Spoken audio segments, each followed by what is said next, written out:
Fala galera, aqui é o Adam neste Desventuras Cinéfilas e com grandes poderes.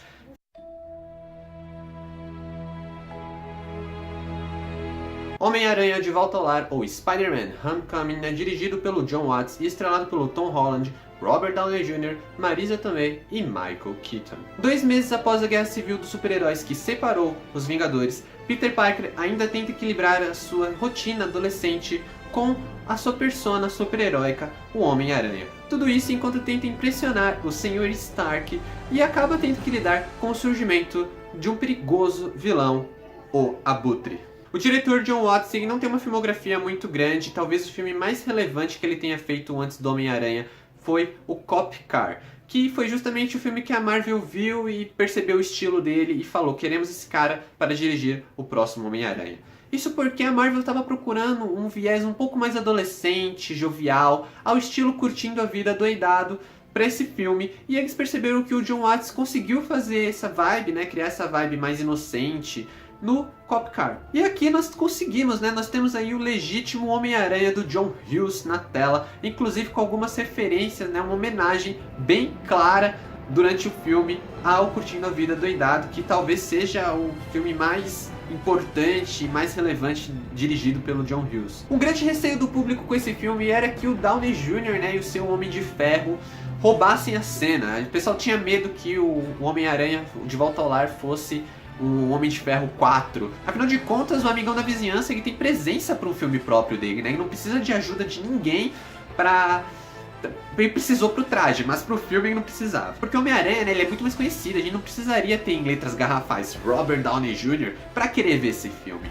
Felizmente, a Marvel sabe disso e o personagem aparece bem pouco, inclusive. Ele aparece somente quando é necessário. E até mesmo os contatos que o Peter Parker precisa fazer com alguém, assim, com o Tony Stark, ele faz por intermédio do Happy Hogan, que é uma agradável surpresa aí o retorno do Jon Favreau, que a gente não vê ele desde Homem de Ferro 3. Felizmente, o filme é do Aranha. E que Aranha, finalmente nós vemos ali perfeitamente o amigão da vizinhança, algo que todas as outras encarnações do personagem tiveram dificuldade de adaptar para os cinemas, e aqui a Marvel faz com louvor. A ideia que a Marvel tinha com esse filme, muitas vezes foram falados que eles queriam mostrar esse universo dos Vingadores, que é basicamente a cobertura de um prédio, mas queriam mostrar do térreo. E eu acho que eles fazem isso perfeitamente com esse filme, porque a gente vê ali o Aranha realmente como ele é.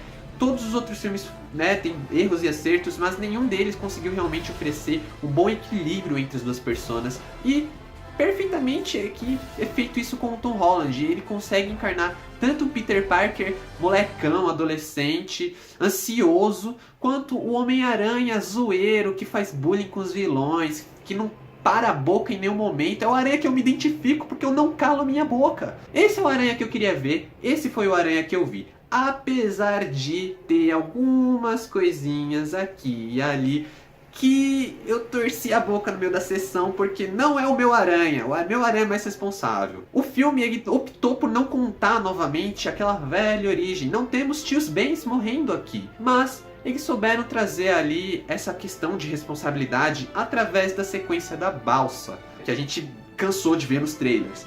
Entretanto, eis o grande problema.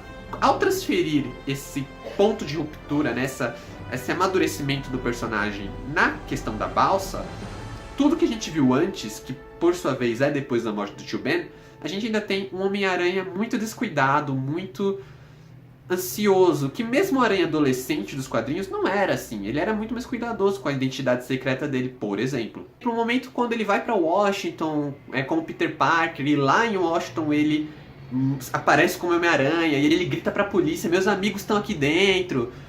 São momentos que eu queria dar um cascudo nele e falar assim: não é desse jeito. Mas quem sou eu? Sou apenas um fã, tá bom, Marvel? Desculpa, vocês fizeram um ótimo trabalho aqui também, ok? Aliás, novamente falando do equilíbrio das duas personas, a gente tem um Peter Parker ali que sofre bullying novamente, que apanha dos... Não apanha literalmente, mas ele sofre com as pessoas na escola. Ele tem questões rotineiras, ele enfrenta aquela coisa de ansiedade para falar com a garota que ele gosta. Isso é muito bem colocado no filme, são diálogos ali bons. E quando o personagem veste o uniforme, cara, é um herói que eu acho que, apesar do Homem-Aranha não ser assim nos quadrinhos, Eu acredito que se eu fosse um adolescente novamente e ganhasse esses poderes, eu seria daquela forma. Que é o Aranha é descuidado, ele pega a mochila, tira a roupa, quase tropeça, quase cai tirando a roupa. Aí joga a mochila e, sabe, é o Aranha realmente que... faz sentido, é plausível isso, ele é um moleque, você tem que ter em mente que ele é realmente molecão ainda. E quando esse moleque veste uniforme e sai pulando pela cidade ao som de Ramones... é lindo. Uma cena muito legal de ver. Aqui nós temos também um grande vilão que nunca apareceu em outro filme do Homem-Aranha, que foram muitos filmes, né? Foram 5 filmes e alguns deles tinham 3 vilões. E a gente tem a primeira vez do Abutre no cinema, que é, assim, entre os fãs é uma coisa assim... Muita gente gosta do Abutre e acho que tem muita gente também que não gosta do Abutre, porque é um vilão, aquele velhaco que... ai, quero ser jovem de novo... E no filme eles fazem uma bela adaptação do personagem, cometem algumas coisinhas ali que eu não curto bem, mas admito que funcionam no filme. Mas principalmente eu acho que eles acertaram na motivação do personagem, que assim como o herói, é um vilão mais pé no chão, ele não quer destruir o mundo, ele não quer... ele quer dinheiro. Eu também quero dinheiro. E outra coisa é que quando eles falaram que era o Abutre, que ia ser o vilão, eu fiquei um pouco de pé atrás com o design do personagem. Porque apesar da Marvel acertar nesse ponto 9 em 10 vezes, o visual do personagem é basicamente o mesmo do Falcão, né? Que é interpretado pelo Anthony Mackie, já participou aí de 2 filmes dos heróis. Então eu fiquei preocupado de como eles conseguiriam colocar o Abutre sem parecer muito com outras roupas tecnológicas, como o próprio Homem de Ferro ou como o próprio Falcão. E eles conseguiram fazer isso de uma forma maravilhosa, porque ele tem umas asas gigantescas, é quase tipo uma asa delta eletrônica, né, que tem umas hélices. O design dele funciona perfeitamente, não só para diferenciar o personagem, como porque é um design assustador, sabe? Tem cenas assustadoras, e muito disso se deve ao Michael Keaton, que é uma pessoa muito assustadora. Mas o fato é que quando ele coloca aquele traje de Abutre, a primeira cena que ele aparece contra o Homem-Aranha, que o Aranha pula e ele vem de cima e busca e puxa o Aranha, eu tomei um susto no cinema, porque eu não esperava. A cena conseguiu me imergir, sabe? Eu consegui comprar esse vilão, como eu não compro muitos outros vilões da Marvel, que são até mais poderosos e mais imponentes. Isso porque eles fizeram tanto esse trabalho de manter o personagem com o pé no chão, com uma motivação plausível, como nesse trabalho de design e colocar um vilão que fosse interessante. E o bom é que a gente não viu tudo do Abutre, aparentemente, porque ele provavelmente ainda retorna em um futuro filme do Aranha. E eu tô louco pra ver esse retorno, e eu quero muito ver o Sexteto Sinistro no cinema. Eu quero ver o Aranha enfrentando o Sexteto Sinistro, e eu quero o Abutre do Michael Keaton, porque o Michael Keaton não deixa a galera dormir à noite, ele é assustador. Quando ele tá sério, porque quando ele sorri ele é pior ainda. Aliás, a Marvel também faz todo um bom trabalho de design de produção maravilhoso, que cumpre algumas tarefas muito legais de ter um gostinho, sabe? Dar um gostinho a mais. Por exemplo, o fato do personagem estar andando, né? Andando não, soltando teia pela cidade, e toda vez que ele passa por um cenário fica um fiozinho de teia pendurado, porque ele deixou a teia lá. E é um elemento muito clássico dos quadrinhos, ele deixar essas teias penduradas, que elas se dissolvem depois de um tempo, geralmente é 1 hora. E é uma coisa até que funcionam como piadas, né? Ele prende o Donald Glover e ele fala, como eu saio daqui? Não, isso vai dissolver. Tchau, tchau, bandido.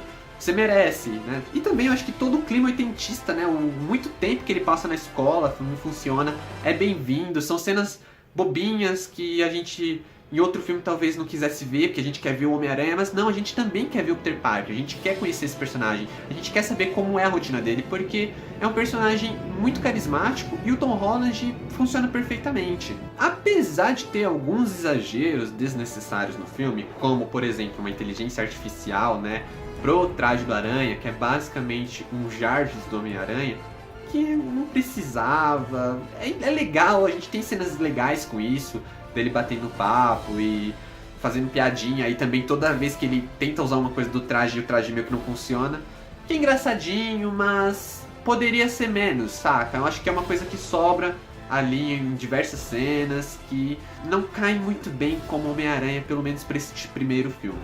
Outra coisa que eu não gosto tanto em De Volta ao Lar é o fato das cenas de ação que são criadas aqui, elas são extremamente rasas, elas são pouco inventivas. O Homem-Aranha é um personagem tão rico, ele é um personagem que ele consegue fazer tanta coisa, ele se balança e outros filmes, né, o Sam Raimi e até o Mark Webb, que é bastante criticado, eles fizeram sequências com o Homem-Aranha que são muito inventivas e divertidas de ver, desde colocar o espectador no ponto de vista do personagem, até colocar a câmera também meio que voando com ele pela cidade, né? A gente vai se pendurando com ele, quase sentindo aquela emoção que ele se sente quando ele coloca a máscara e sai pela cidade.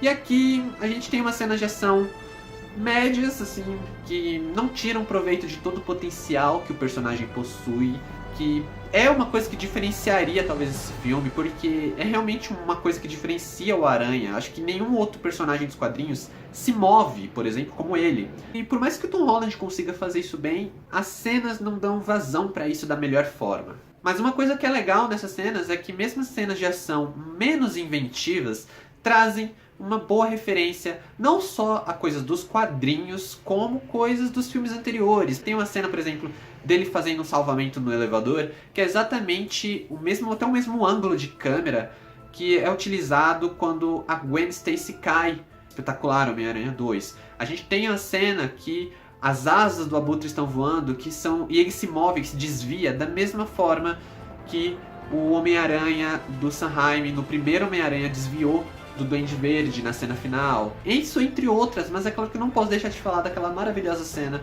onde ele está soterrado, né? Ele tá, nossa, gritando, socorro, e é triste, é bem forte essa cena.